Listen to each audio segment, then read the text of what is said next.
Akong gihangyon tanan sa pagpanindog alang sa pagtahod sa pagbasa sa balaan nga pulong sa Dios. Na ang pulong sa Dios nag-ingon, gilansang ako sa krus uban kang Kristo. Dili na ako ang nabuhi kundi si Kristo ang nabuhi sa sulod nako. Ug ang kinabuhi nga karon akong gikinabuhi sa unod.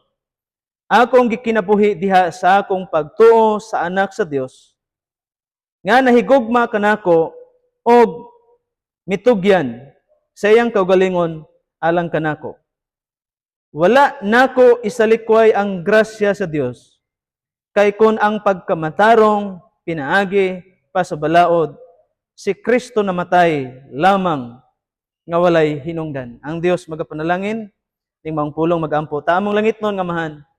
Ikaw ang Diyos sa grasya, gugma, pagkamatarong o pagkabalaan. Ako nagampo man nga samtang kami magapatalingog sa imong pulong ang balang Espiritu magagiya sa among huna-huna ug among kasing-kasing.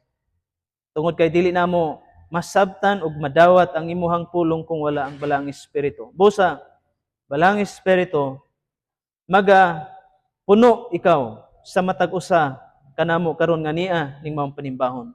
Magaliho ka samtang magawali ang imong alagad o Dios.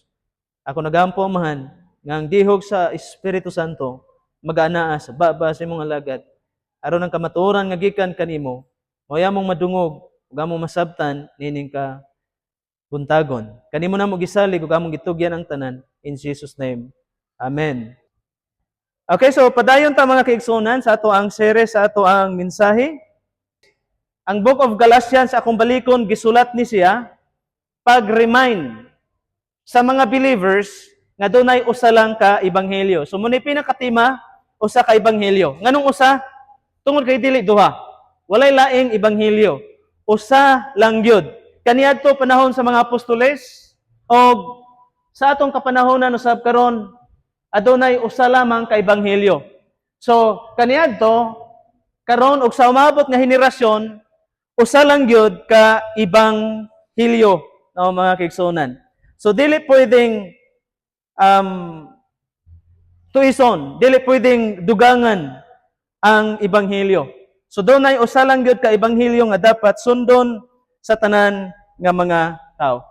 Okay. So usa ka ebanghelyo kanusa man gikan niadto karon sa atong kapanahonan ug sa umabot nga mga henerasyon. Dapat dili mausab. Non-negotiable na siya. Buti pasabot kung unsa sa una karon ug sa umabot dili na siya pwedeng usbon. Ug usa na niya na ang gospel. So dili siya pwedeng simbugan.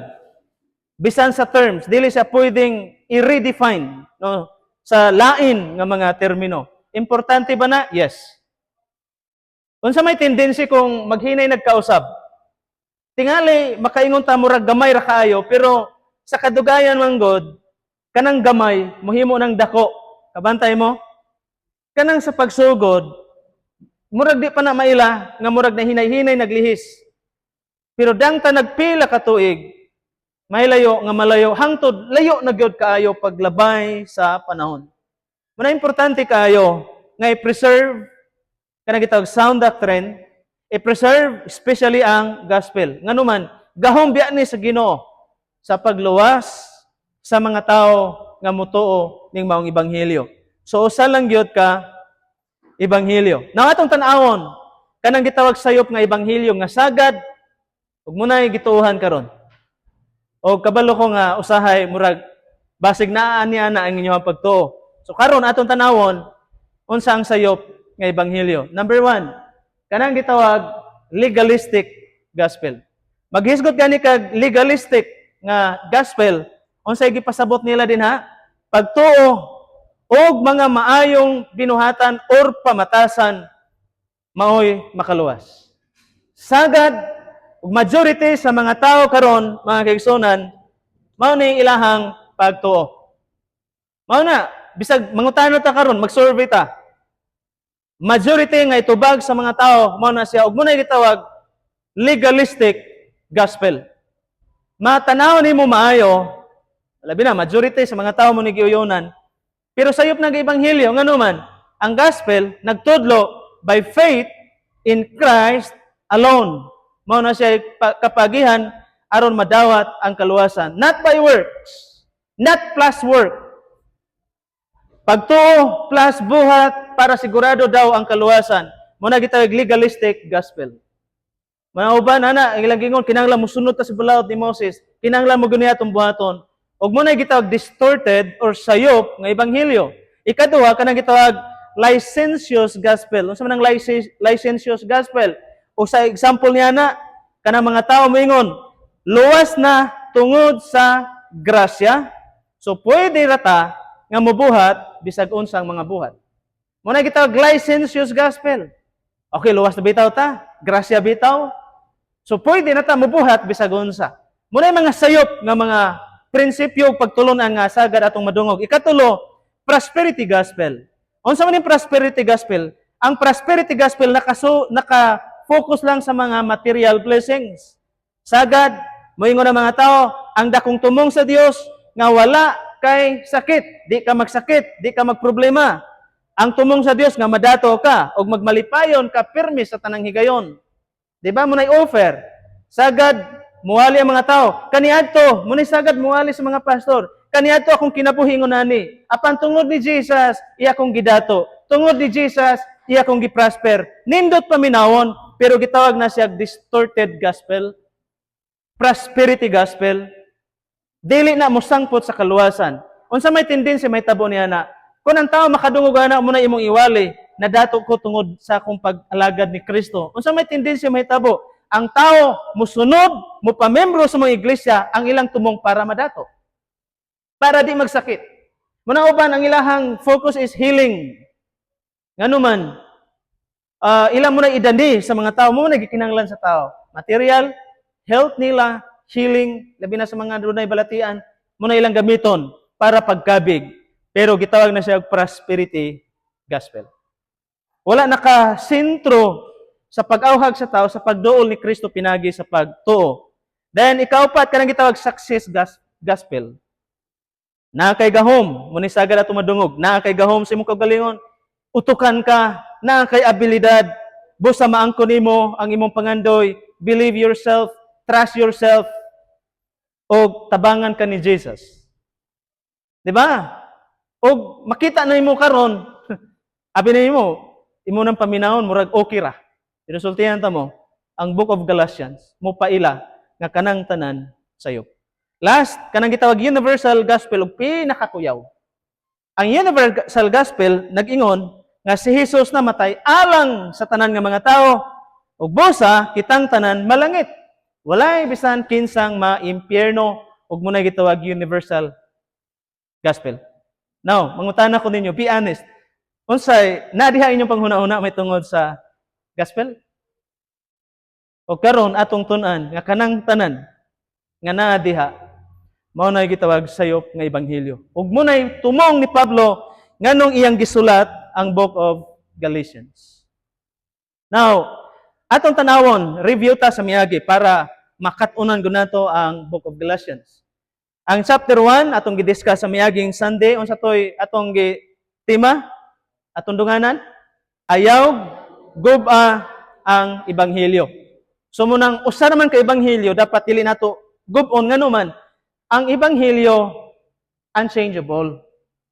Cannot be changed, no? Dili siya pwedeng usbon or bag-ohon. Ngano man gikan ni siya sa Ginoo. Gihatag niya. Kung ato ni siyang usbon, mahimutang kaaway sa Dios ug mahimutang kaaway sa kamaturan may tungod sa ebanghelyo. Last, ang ebanghelyo tungod kay gikan sa Dios, mo transform sa kinabuhi sa mga tao. Hinumduman nato nga sa katapusang bersikulo sa chapter 1, gihimaya sa Dios, gihimaya sa mga tao ang Dios tungod sa kabag-uhan ni Pablo. Ug nganong naangkon ang kabaguhan ni Pablo tungod sa ebanghelyo ngayang nadawat mga kigsunan. So, sa dihang mituo si Pablo kang Kristo nga siya namatay tungod sa atong sala. nga si Kristo na banhaw sumala sa gingon sa kasulatan og siya karon naglingkod sa tuo sa Dios og siya nagsaad nga siya mobalik mao nay pagtuo ni Pablo busang kinabuhi ni Pablo na bag-o tungod kay nadawat niya ang mensahe sa ebanghelyo nga si Kristo mianhi aron pagpakamatay ug pagluwas kanato gikan sa atong kasalanan. Siya na banhaw aron kita hatagan og buhi nga paglaom dito niya sa gingharian sa langit. So karon ang chapter 2 mo ni sa uluhan ipatigbabaw ang tinuod nga ebanghelyo. Yung kay ipatigbabaw dapat dili nato i-compromise. Unsa ang gospel ato na siyang panalipdan dipinsaan ug munay atong barugan. Ug munay buti pasabot niya nang gitawag ipatigbabaw ang tinuod nga ebanghelyo. Dili sa pinagarbo nga pagi, kundi uban sa pagpaubos sa gugma. Pwede tang mo dipinsa. Now, like for example, kung dunay kabalo ka unsay tinuod, unsay imong buhaton, di ka pwedeng magpakahilom. Kinahanglan kang mo dipinsa, kinahanglan kang mo barog no sa maong kamaturan, especially sa ebanghelyo. Akong usbon, non-negotiable ang ebanghelyo. Like for example, unsa may mga example ni Jesus Christ is God. Non-negotiable na siya. So doon ay mga pagtulunan sa Bible nga pwede natong i-negotiate, pwede natong sabot-sabutan, debatihan, pero doon ay mga pagtulunan sa Bible nga di gyud pwedeng uyon-uyonan ra. Non-negotiable ang tawag niya na. Nga di gina pwedeng tumbahon.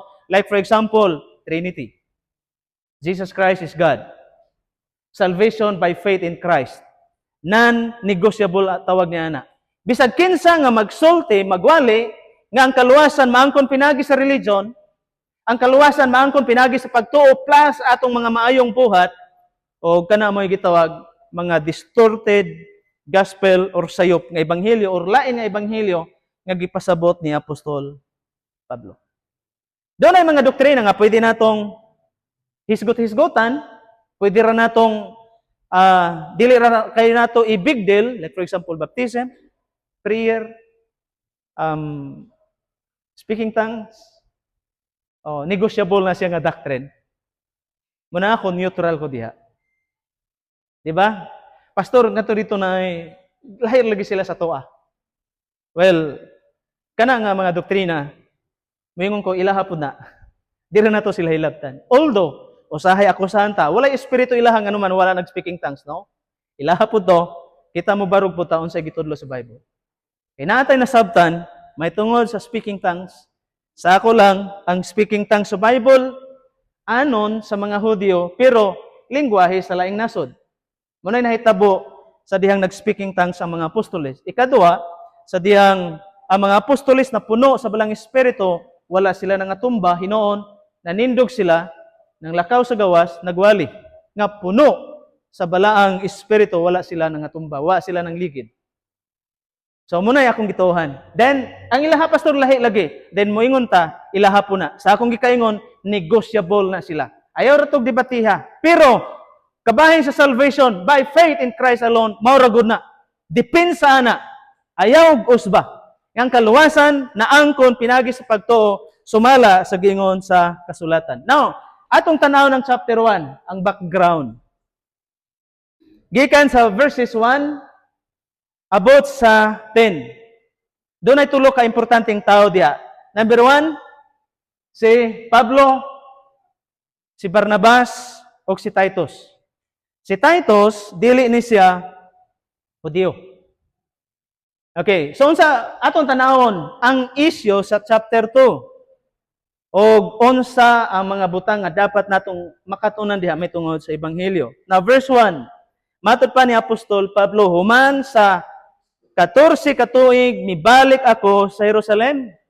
Kauban ni motong tulo ka tawo ganina si Bernabe, si Tito. Silang tulo si Pablo. Miadto sila balik sa Jerusalem 14 katuig. Imagine, gikan sa pag-mission ni Apostol Pablo sa nagkalain-laing mga lugar, mibalik siya sa Jerusalem, kuyog sa duha ka tawo nga si Tito ug si Bernabe or Bernabe 14 katuig. Dugay na. Dugay og taas na nga panahon. Apan ang pag-adto dito ni Apostol Pablo na tanaw sa verse to, miadto ako tungod kay wa siya mo adto dito pinagi siyang kagalingon. Gipadayag man sa Dios kanako nga kinahanglan muadto ako. Dayon unsay gibuhat ni Pablo sa human nakaabot na siya dito, gisaysay ko kanila ang maayong balita nga akong giwali ngadto sa mga dili Hudiyo og sa linain nga tigom ngadto sa tinamod kinsa maning mga tinamod nga mga pangulo kay dili ako buot nga makawang lamang ang akong gibuhat kaniadto karon. Unsay purpose ni Pablo? Nganong iyang gi-share ang ebanghelyo bisan ngadto sa mga tinamod nga pangulo sa iglesia o sa mga Hudiyo dito sa Jerusalem. Para pag-check in, para pagbalanse sa matuod nga doktrina o sa ebanghelyo. Now, kining mga tinamod nga mga pangulo din kinsa man na. Katuto mga dagko nga leader sa Jerusalem. Kinsa man ni, unsa may religion ani? Di ba na debate? Unsa religion ana nila? Wala gitawag pa sila ani nga time. Ako ato makita mga kigsunan sa Antioch, gitawag sila unang higayon gitawag sila mga Christian. Pero before gitawag lang sila mga disciples. Mga followers ni Jesus Christ. Diya gipakita dili importante ang nimtag sa religion.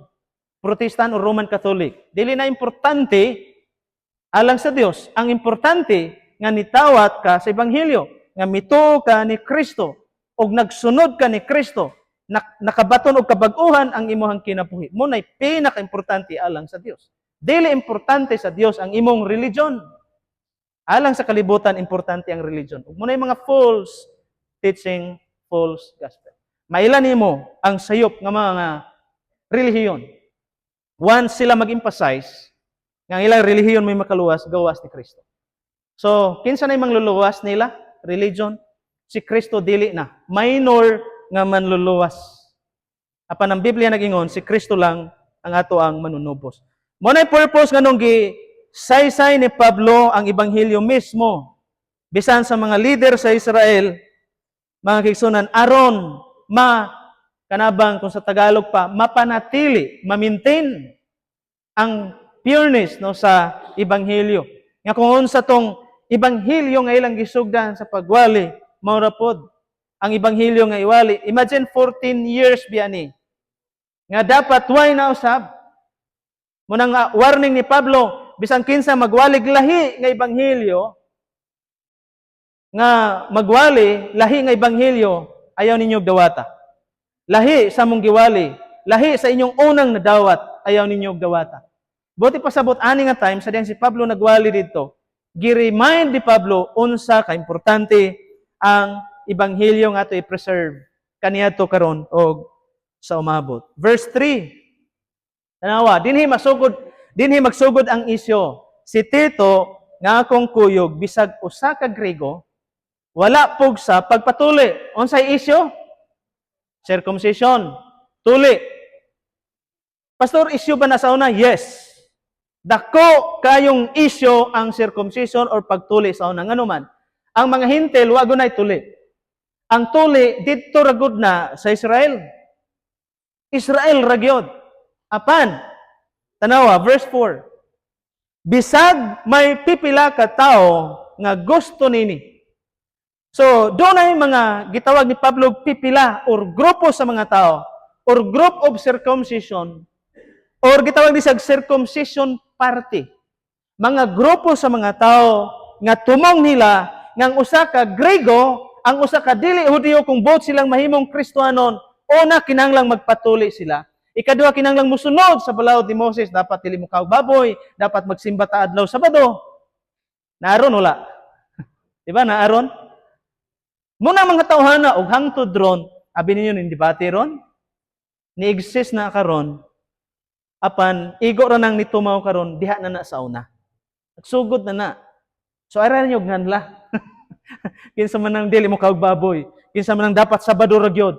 Muna yung mga legalistic, katong kabantay mo legalistic gospel. Maluwas ka basta di ka mo baboy, basta mahimo kang Sabbath keeper, ugma tingali kaning week akong tubagon tong kailar man nako. Sige siyang gatake. Pastor, dapat mag-Sabbath keeper na ka. Ug mo na gipasabot diyan ni Pablo. Abi ninyo, kung imong basahon pag-ayo ang Galacia, masabtan nimo ang mga atake nila. Di ba usahay atake unta? Nganong Domingo man mugod mo nagsimba? Nganong mukaon raman mo baboy nga gidili mo na sa Bible? Angay na tong hinumduman nga kining mga tawhana kaniadto bisan sa panahon ni Pablo, dili buot si Pablo nga pugson ang mga dili Hudiyo nga magpakahudiyo una, tulion kinalamusunod ni Mo sa balawod ni Moses, una sila isipon nga tinuod nga Kristohanon or baka una sila maluwas.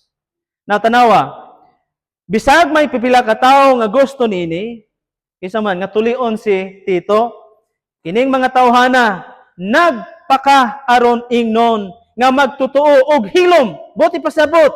Unsay gipasabot yan ni Pablo, dili ni sila genuine nga Kristohanon.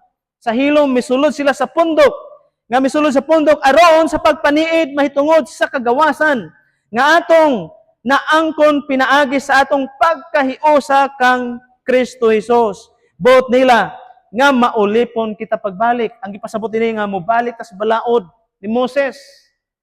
Verse 5, apan wala gayud kami magpadaog kanila. Tanawa, mibarog si Pablo sa Ebanghelyo. Wala kami magpadaog kanila bisag makadyot. Aron alang kaninyo among kapanalipdan ang kamaturan sa maayong balita. Unsa atong uluhan? Ipatigbabaw ang tinuod nga Ebanghelyo. Muni gibuhat ni Pablo. Dili ta pwede mo compromise. Dili na to pwedeng bag-ohon ang Ebanghelyo. Kinahanglan atong panalipdan. No, ang kamaturan sa maayong balita ug muni gibuhat ni Apostol Pablo. Si Pablo nakiglalis puno sa gugma, respeto. Dili pareha ng debate karon. Now, diya sa Facebook.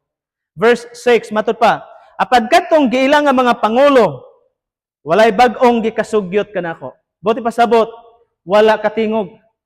Katong mga nangulo, apil as Pedro, apil na itong mga dagkong pangulo, nga naman, nakita nila, husto gyud ang giwali ni Pablo. Wa na usab. Unsa ang giwali nila? Imagine, si Pablo ulahiran nila. Pero, ang giwali ni Pablo, mas tinaw kaysa ilaha. Mas insaktog baruganan si Pablo. Munang hilom sila. Why gikasugyot? Matod pa dinhi.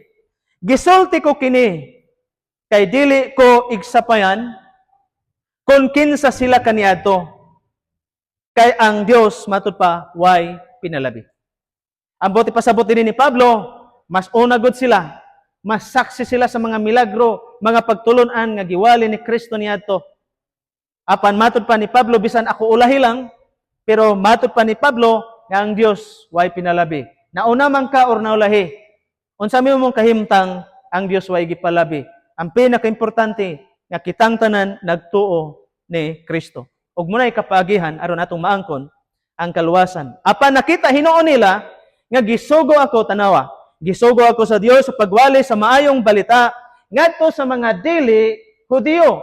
Ingon nga siya nagsugo kang Pedro sa pagwali sa maayong balita ngadto sa mga Hudiyo. Kay tungod sa gahom sa Dios gihimo ako nga apostol alang sa mga dili Hudiyo, sa mga gihimo si Pedro nga apostol alang sa mga Hudiyo.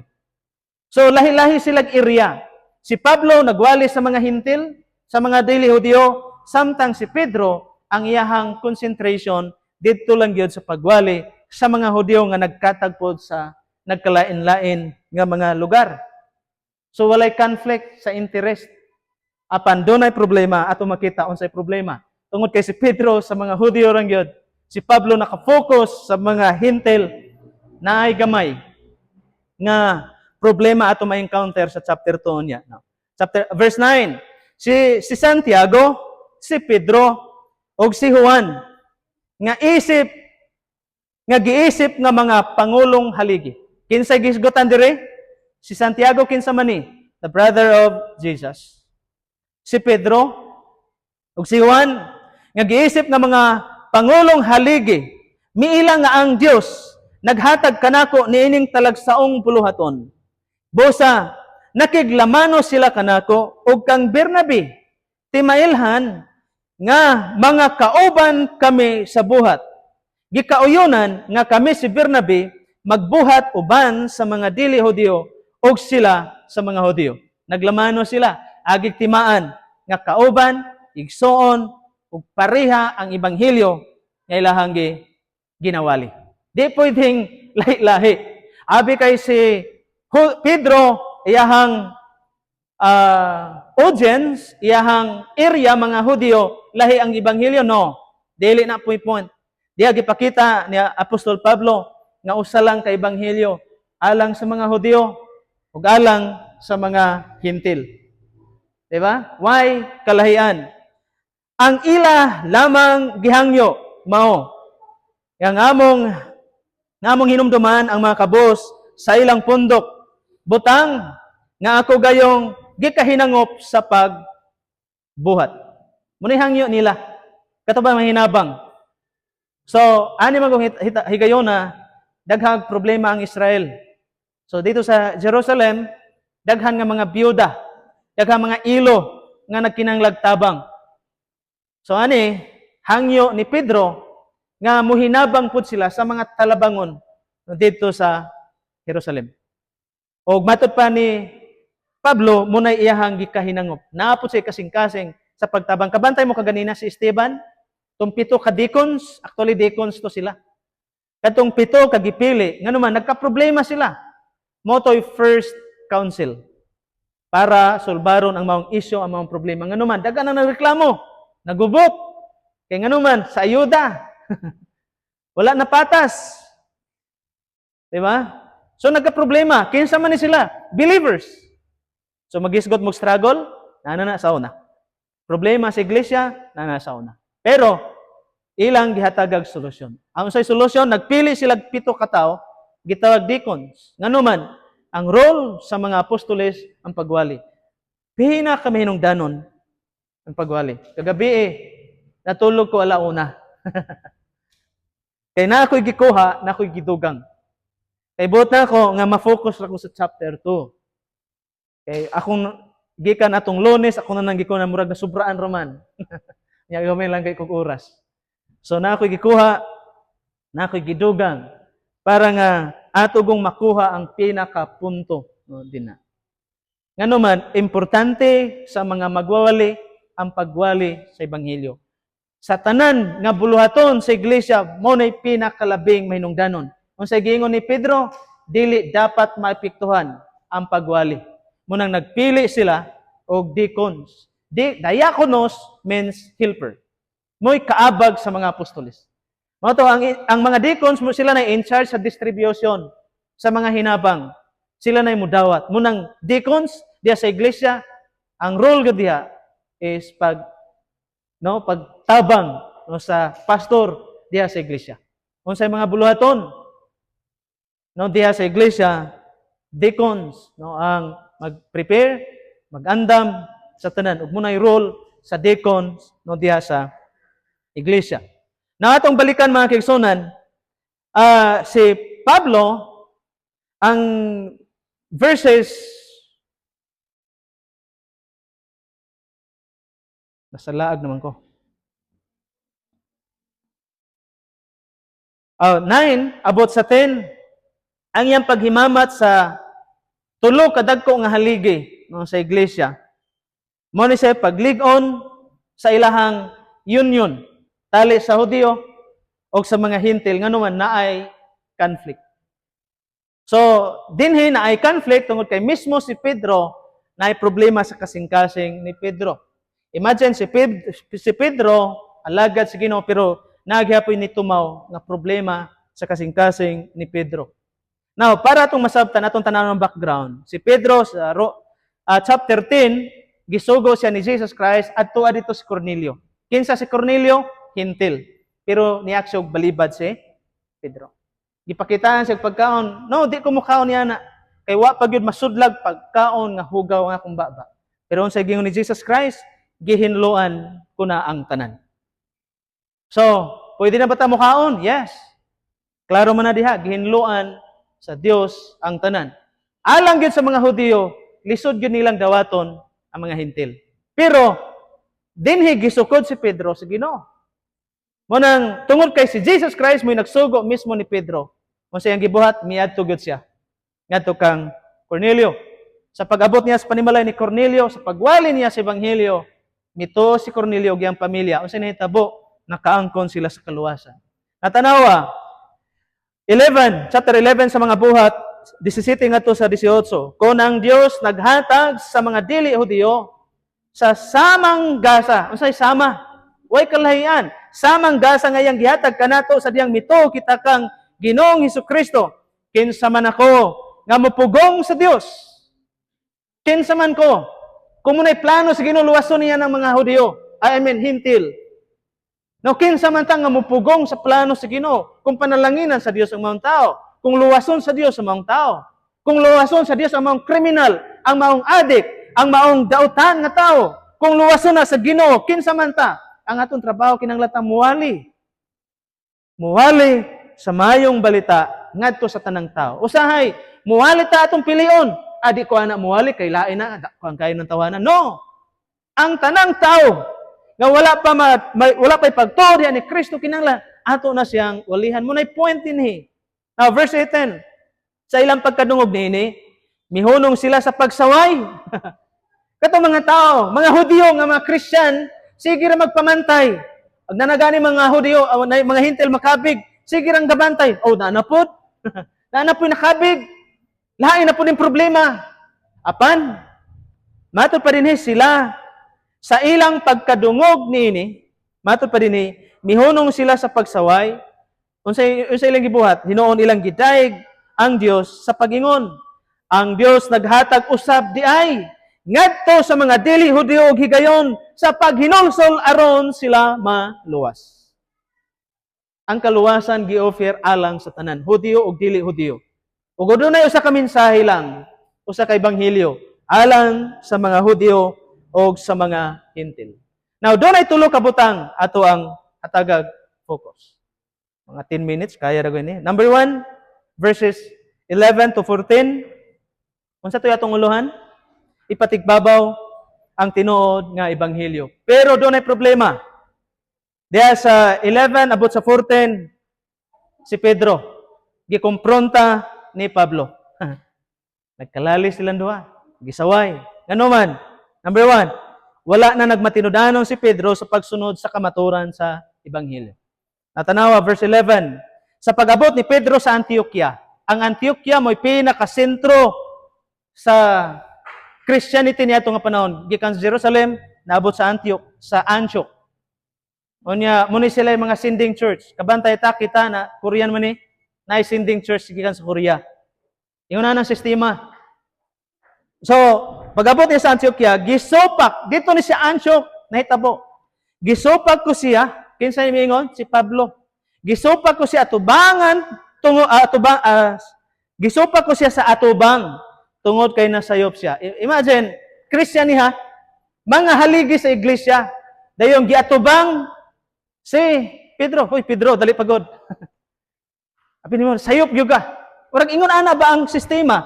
Atubang man, dili talikod. Ug mo nay Christian. Ang Christian, dili ka sawayon sa likod. Asay mas maayo? Badlongon nimo si atubang or sa likod? Ang batasan sa mga Kristiyanon, mubadlong ka, musaway ka, bahalag lainon kag sabot, atubang. So, muni, matod pa ni Pablo, kaysa wala pa maabot dito ang pipila ka tao nga gipadala ni Santiago. Si Santiago asa siya nagbase sa Jerusalem Church. Nya asa man ni nahitabo dito sa Antioch. Sa wa pa maabot ang gipadala ni Santiago dito sa Antioch, si Pedro nakigsalo sa kaigsunang mga dili Hudiyo. Nakigsalo pagkaon, mikaon po siya sa pagkaon sa mga dili Hudiyo. So, wa pa man tong kauban niya mga Hudiyo. Apan, sa pag-abot niya mga tawhana, milikay si Pedro, ug wala na makigsalo kanila, kay nahadlok man siya niadtong mga tawhana nga gusto nga tulion ang mga dili Hudiyo. Ang nahitabo, nagtan-aw ra gyud, dili po ni chismoso ni Pablo. Pero nag-observe ra gyud siya ni Pedro. Samtang nagkaon sila dito, malipayon kay sila istoryahan na yana. Apan pag-ingon, nanay niabot. Nanay mga Hudiyo niabot gikan sa Jerusalem. Pagkadungog ni Pedro, atras na si Pedro, nakakita man si Pablo. Hinahina ra pug tan-aw, observe si Pablo kang Pedro. Ug didto gibadlong ni Pablo si Pedro. Nganuman, matod pa rin sa verse 13, ang ubang kaigsunan nga mga Hudyo nahadlok na lang usab hinuon. Og bisan gani si Bernabe nadala sa ilang pagkadili matinudanon. Tanawa ang gibuhat ni Pedro, imagine leader gud si Pedro, bosa si Bernabe ug ang lain pang mga Hudyo nadala. Nag-compromise sila sa ilang pagtuo. Nga human naman si Pedro nagtuo nga ang kaluwasan pinagi sa pagtuo kang Kristo, dili pinagi sa balaod. Apan pag-abot sa mga Hudyo, dali-dali rang iyang kalimtan. Ni paling-paling. Actually, aning higayuna, murag nagpaling-paling si Pedro. Kung ari siya sa mga Hudyo mo, tuo siya. Unya, imagine, si Pedro, mas makita ni mo gitawag siya haligi. Unya, kani mga tawana, dili ni siya haligi sa iglesia. Mga Hudyo lang to sila. Grupo sa mga Hudyo, nga buot God sila, nga ang mga dili Hudyo tulion God, kinahanglan mo sunod sa balaod ni Moses. Muna nga ni higayuna si Pedro, ni compromise, o nakaangin pa sila sa lain nga mga tao. Now, kini ba nga sitwasyon, maghisugod ka compromise. Kabalo na si Pedro nga ang pagkaluwasan pinagi sa pagtuo, dili pinagi sa balaod. Apan ani, gipakita ni Pedro nga ang kaluwasan pinagi sa pagtuo balaod ni Moses. Iya bang gi-compromise ang tinuod nga ebanghelyo. Dini gipakita ni Pedro ang iyang pagkawalay baruganan sa kamaturan sa ebanghelyo. Bosa sa verse 14, matupa sa dihang nakita ko nga wa sila magmatinud-anon sa pagsubay sa kamaturan sa mayong balita. Giingnan ko si Pedro. Asa man? Atubangan sa tanan. Gipakaulawan? No. Dili intention ni Pablo nga pakaulawan. Matod pa, kung ikaw nga usa ka Hudyo, magkinabuhi sama sa dili Hudyo unsaon mo man pagpugos sa mga dili Hudyo sa pagkinabuhi sama sa mga Hudyo.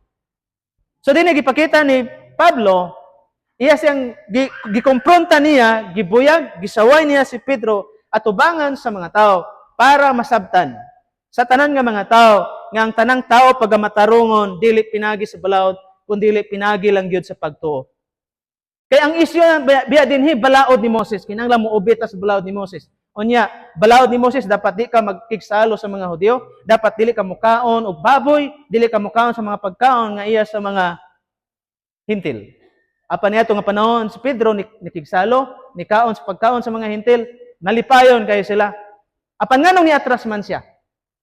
Tungod kay dili pud buot si Pedro nga dauton siya sa iyang mga kauban. Nganuman, tradisyon guna nila, dapat di ka mukaog baboy, dapat sundo na itong balaod ni Moses. Apan humana, si Pedro nakasabot nga pagamatarungon ng tao pinagi sa pagtuo. So ani nga time, nag-compromise, wala ni barog si Pedro. Munang sa pagkompronta ni Pablo nga to kang Pedro, gipakita ni Pablo nga dunay usa lang gyud kapagi sa paghimong matarong sa tao ug kana pinagi sa pagtuo. Okay, so dapat, now, nakasulay na ba mo compromise sa inyong pagtuo? Actually, ayaw mo kabalaka, Pedro gani. Pero at least nga karon mo tuo taon sa gisulti sa Bible. Ay mo kahadlok, pastor, murag kuan na ba ko?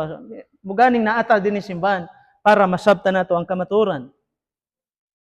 Di ba? Usahay doon ay panato i-compromise.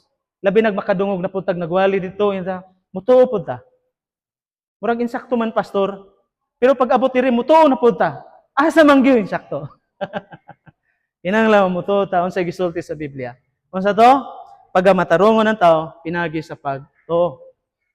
Ug muna ikaduha, klaro og tin-aw ang ebanghelyo nga nagpakita gyud nga ang tao pagamatarungon by faith. Wala na ilain nga paagi. Verse 15, matud pa diha tinod nga kami na tao nga mga Hudyo dili katawhan nga makasasala. Apan, nasayod kami, tanawa, nasayod kami nga ang tao isipon sa Dios nga matarong pinagi sa pagtuo kang Hesus Kristo o dili sa pagtuman sa balaod. Saan saan paagi? Isipon nga matarong ang tao pinagi sa pagtuo kang Hesus Kristo o dili sa pagtuman sa balaod. Klaro ang ebanghelyo? Klaro kayo nga nag-ingon, matarongon ang tao, isipong matarong ang tao, pinagi sa pagtuo kang Hesukristo. Dili pinagi sa pagtuman sa balaod. Bisan gani kami nagtuman kang Kristo Jesus, aron ang Dios mag-isip kanamo nga matarong.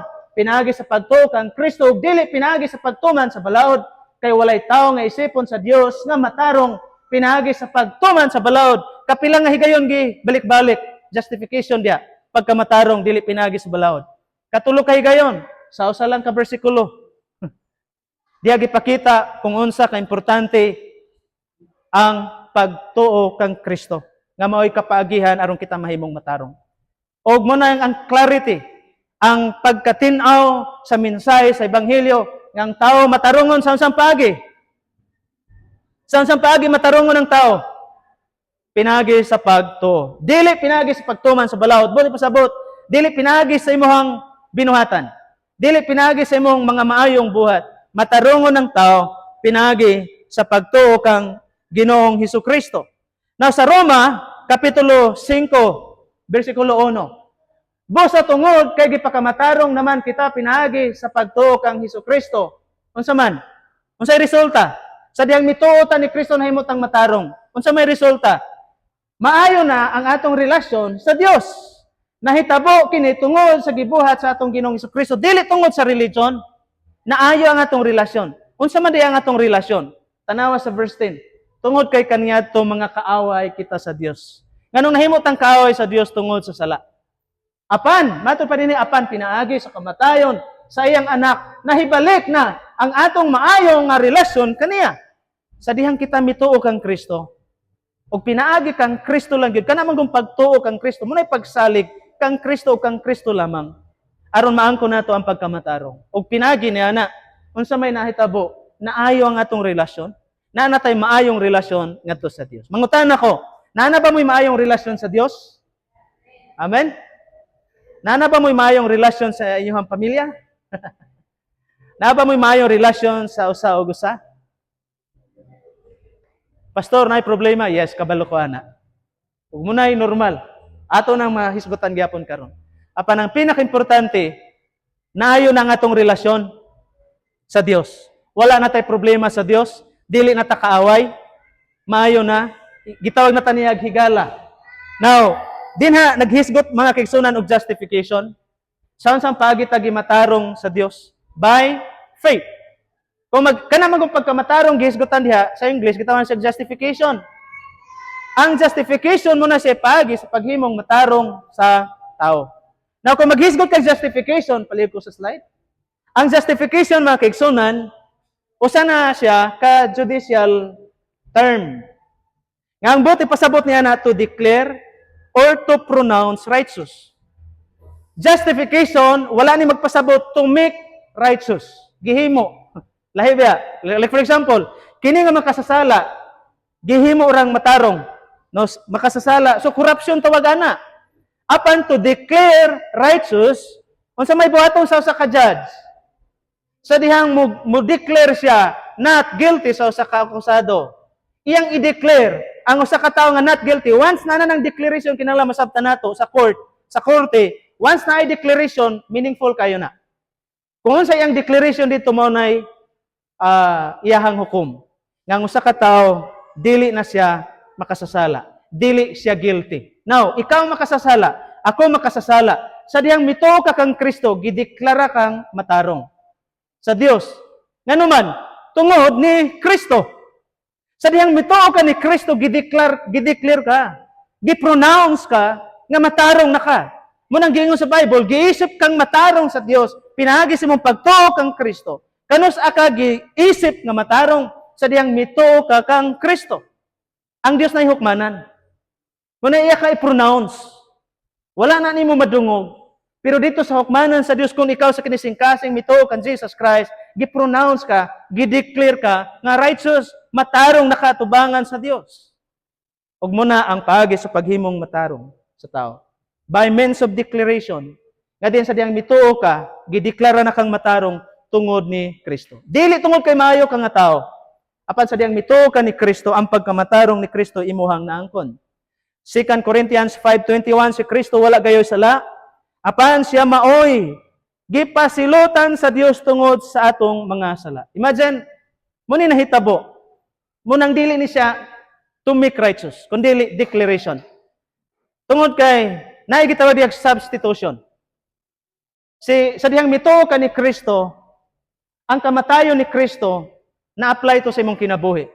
Buti pasabot, sa dihang mituo ka ni Kristo, gipapas niya ang imong sala.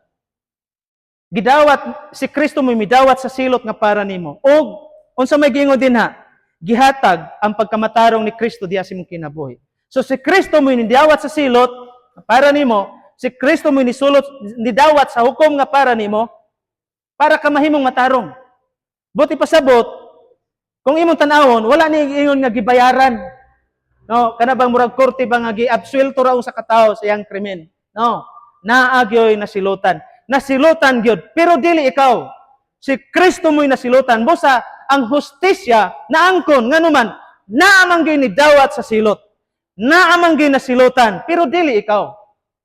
Sa dihang mituo ka ni Kristo, si Kristo mo'y nasilutan pulis imong dapit.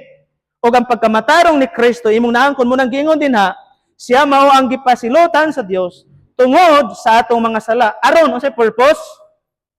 Nga kung anaa kita kang Kristo, ipakamatarong kita sa Dios. Now, kung mutuo ka ni Kristo, mahiusa ka diya kang Kristo.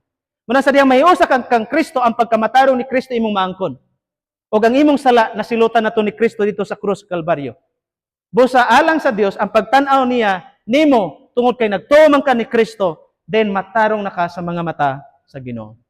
Muna itong kahimtang, Pastor, makasala man ko. Yes, kinsa may matarong dinhi, kinsa may tarong dinhi, kinsa may maluwas, kinsa may isipong balaan ngadto sa gingharian sa langit, wa bisan usa. Ug muna sa sinungdan ngano si Kristo mianhi sa kalibutan, namatay sa cross tungod sa atong mga kasalanan, aron nga kita nga mga makasasala makabaton og paglaom diha kang Kristo.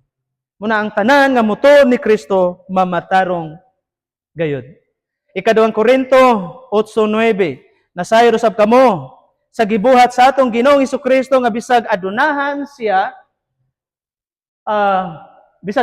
siya dito sa langit, nagpakaubo siya pinaagi sa iyang pagpakatao tungod sa iyang kaluoy kanato aron mahimo kitang adunahan. Imagine, gipili ni Kristo mahimo siyang kabus para kita madato. Now, prosperity gospel ba nino? Kining kadato dinhi ang gipasabot ni kanang kadagaya sa atong kinabuhi dito sa gingharian sa langit. Ug munay akong gilauman, ug munay akong atong paglaom. Karon di pa na nato masinati, pero ato nang maangkon, gipakadato ka sa Dios. Kanang pagkamatarong diha. Takos ba ka nga tawgong matarong? No. Takos ba ka nga tawgong balaan nga katawhan sa Dios?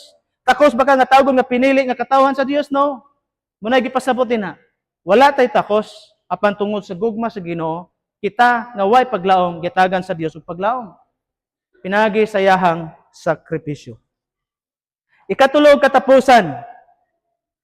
Sa paagi nato ipatigbabaw ang tinuod nga ebanghelyo. Ato ipakita atong lig-on nga pagtuo. Sa paagi pinagi sa adlaw-adlaw nato nga pagkinabuhi. Tanawa mga believers sa una, napamatud-an ang ilang kalig-on silang pagtuo o gibarugan nila ang ebanghelyo. Pinagi sa ilang adlaw nga pagkinabuhi. Bisan ang kamatayon wa niya gikadlukan, ang tentasyon, tanang kasalanan wa nila gikadlukan. Nganuman nagbarog sila sa ebanghelyo. Kung imong barugan ang ebanghelyo, kung magkinabuhi ka sa ebanghelyo, muni mag-transform sa imong kinabuhi, maghatag paglaom sa imong kinabuhi, adlaw-adlaw makita nga nakadawat ka sa ebanghelyo sa imong kinabuhi pinagi sa adlaw-adlaw nga pagkinabuhi sa mga believers niadto. Sa verse 17 matud pa rin ha.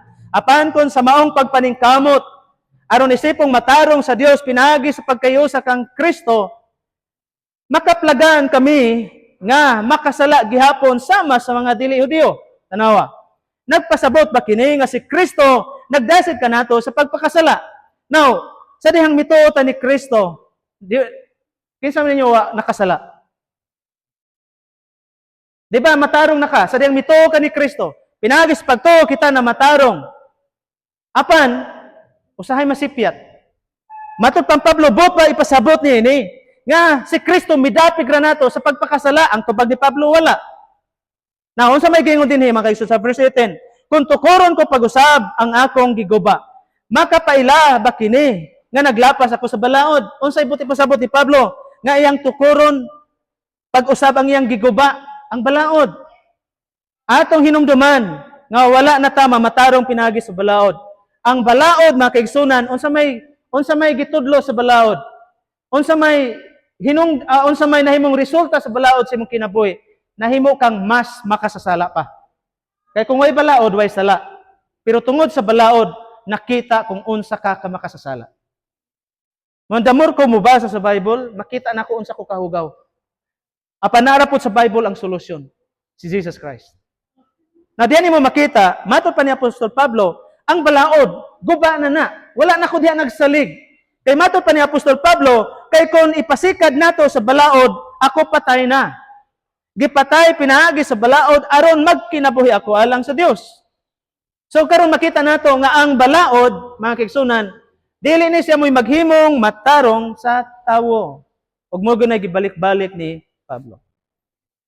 Kaniadto si Pablo nagkinabuhi sa balaod, nagsunod sa balaod, apan sa diyang na-encounter niya Jesus Christ, nagkinabuhi siya sa grasya, ug nagsunod siya sa kabubuton sa Ginoo, ug matupapatay na siya sa balaod. Tanawa verse 20. Kini mo ipinakanindot kayo atong dunganan sa pagbasa. Ug dapat mo ni prinsipyo nga atong batunan. Matod pa dinhi atong dunganan, gilansang ako uban kang Kristo didto sa cross. Busa dili na ako ang nabuhi, kundi si Kristo na ang ania kanako. Ug kining kinabuhi ko karon, akong gikinabuhi diha sa akong pagtuo sa anak sa Dios nga nahigugma og nagtugyan sa iyang kaugalingon alang nako. Dili na ako mo'y nabuhi, kundi si Kristo na mo'y nabuhi sa akong kinabuhi. Namatay ako uban kang Kristo dito sa cross. Muna sa diyang mituo ka ni Kristo, ang imong daang pagkatao, wala na to. Namatay na to. O ikaw nabuhi, uban kang Kristo, muna ng bagong kinabuhi. Diha kang Kristo. Ang atong bagong kinabuhi, ang born again, na kang Kristo. Kung wala ka kang Kristo, wala kay bagong kinabuhi. Munang daghan nga mga tao nga nagtuo kunuhay kang Jesus Christ, relihiyoso nga tao, pero walay transformation ang kinabuhi. Ang genuine nga Kristohanon, nagkinabuhi, sumalas kabubuton ni Kristo. Dili sa ingon anak ka perpekto, pero nagkagamay ang iyahang sala. Ug munay tinuod nga Kristohanon. Ang tinuod nga Kristohanon kanon adlaw-adlaw nakigbisog, nakig-away sa sala sa iyahang kinabuhi. O nagsunod kang Ginoong Hesukristo. Now akong balikon, kinsa nga atong gikinahanglan aron atong maangkon ang kaluwasan? Si Kristo. So dinhi gipakita ni Pablo nga ang mensahe sa ebanghelyo nga madawat nato ang kaluwasan, pinagi lang gyud sa pagtuo. Mahimutang matarong. Tanawa ang konklusyon ni Pablo. Verse 21. Natundungan sa pagbasa. Wala ko isalikway ang grasya sa Dios. Kay kung ang tao isipon sa Dios nga matarong pinagi sa balaod, kung sayang gingon, walay kapuslanan ang kamatayon ni Kristo. Therefore, kung doon ay tao mag-ingon, maluwas ang tao pinagi sa balaod, maluwas ang tao pinagi sa pagbuhat og mayo, gipakawalay bili nila ang kamatayon ni Kristo. Muna mensahe ni Apostol Pablo. Muna konklusyon ni Pablo. Bisan kinsa nga mag-ingon nga ilang religion may makaluwas, ilang maayong binuhatan mo'y makaluwas, gipakaway bili ang kamatayon ni Kristo. Tungod kay ang kamatayon ni Kristo, mao to siya gahom sa pagluwas sa Dios sa mga tao gikan sa ilang mga kasalanan. Kung way dugo igaula, way kapasayloanan ng mga sala. Bot ba ipasabot kung mingon sila nga ang ilang religion makaluwas, napay dugo ang religion?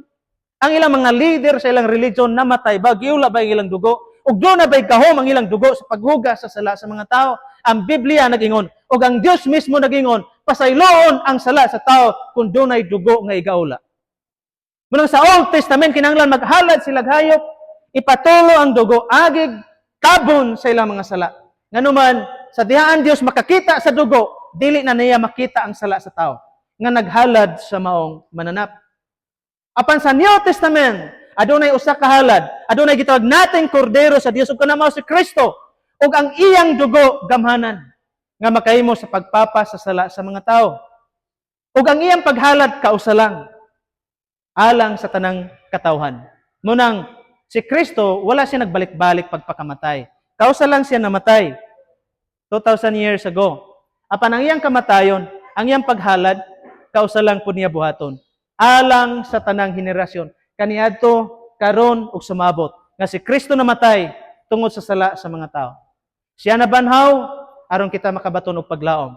Aron kita makabaton og paglaom nga human sa kamatayon nato naay gitawag life eternity with Christ. Nga mapuyo kita uban ni Kristo dito sa gingharian sa langit. Muna atong paglaom. Ganahan ra mo sa kalibutan? Kinsay nawili sa kalibutan? Mawili mo sa kalibutan? Punos problema, struggles. Normal ingon nga tao, naman ta sa unod. Pero kung masabtan nimo ang Kristohanon, sama ni Pablo mo yung ka, for to me to live is Christ, and to die is gain. Nganuman, sigurado kasi mong kinabuhi, nga imong padulngan langit. Nganuman, tungod sa imong pagtuo kang Kristo. Tungod kay ang tanan nga nagtuo sumala sa atong gikaingon kaganina, matarungon na siya.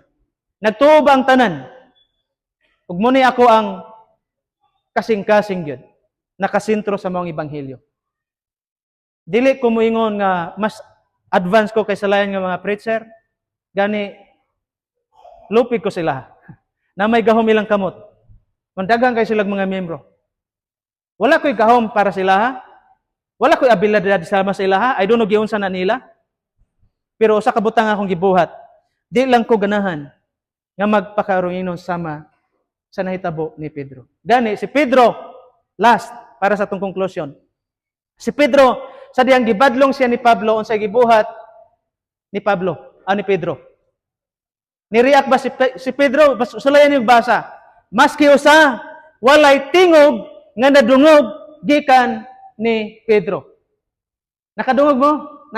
Nai-complain si Pedro? No. Ano man, si Pedro kabalo siya nga diin dakong sayop ang iyang gibuhat. Ug munay sign sa ka-genuine nga Kristohanon. Kung kabalo ka nga kana sayop, kung dunay correction nga moabot sa imong kinabuhi, maminaw ka og imong dawaton.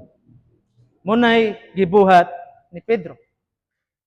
Una sa atong kinabuhi mga kigsunan, importante nga magpabilin ta sa matuod nga ebanghelyo. Unsa tong paagi himong matarong ang tao atong yung i-clarify pagayo? Pinagi sa to. Dili pinagi sa imong buhat, dili pinagi sa religion, kundi dili sumala pa ni Pablo ug sa Biblia mismo, nga ang tao isipon nga matarong sa Dios pinagi sa pagtuo. Kay bisan kinsa nga mag-ingon nga matarongon ang tao pinagi sa balaod, pinagi sa religion, pinagi sa mayong buhat, then gipakaway kapuslanan nila ang kamatayon ni Kristo. Pero alang na to, ang kamatayon ni Kristo mo'y nagluwas na to. Ang kamatayon ni Kristo mo'y naghatag na to buhi nga paglaom. Human sa iyang pagkabanhaw. Si Kristo namatay, o siya nabanhaw. Kung sa ganito ang ebanghelyo, matod pa ni Pablo, nga si Kristo namatay tungod sa atong mga sala. O siya nabanhaw, sumala sa kasulatan, sulod sa tulo ka adlaw. O siya nagpakita sa tanan, nga 500 nga naa didto. O ni Pablo mismo nagpakita. Now, kung kamo nagduha-duha sa pagkabanhaw ni Kristo, pila ka witnesses ang gikinanglan para pruibahan nga ang maong hitabo tinuod? Pila ka witnesses? 2 or 3. Apan pila ka witnesses ang saksi sa pagkabanhaw ni Jesus Christ? Pila? More than 500. Igaw na ba na? Nga saksi nga magpamatud nga si Kristo na banhaw gyud gikan sa mga patay. 500. Ug munay sa sinungdan ngano nakabarog ko sa inyong atubangan. Tungod kay diyan ako nakita nga tinuod gyud ang gisulti sa Biblia. Ang pagkabanhaw ni Kristo historic gito sa kinabuhi sa mga Kristohanon. Dili siya inimbento sama sa ginasulti sa mga Hudyo, sa mga Muslim, sa mga Hindu. Ang Biblia nagingon nga si Kristo na banhaw sumala sa kasulatan. Muna gingon ni Pablo, 1 Corinthians 15, 3-4, nga si Kristo na banhaw sumala sa kasulatan.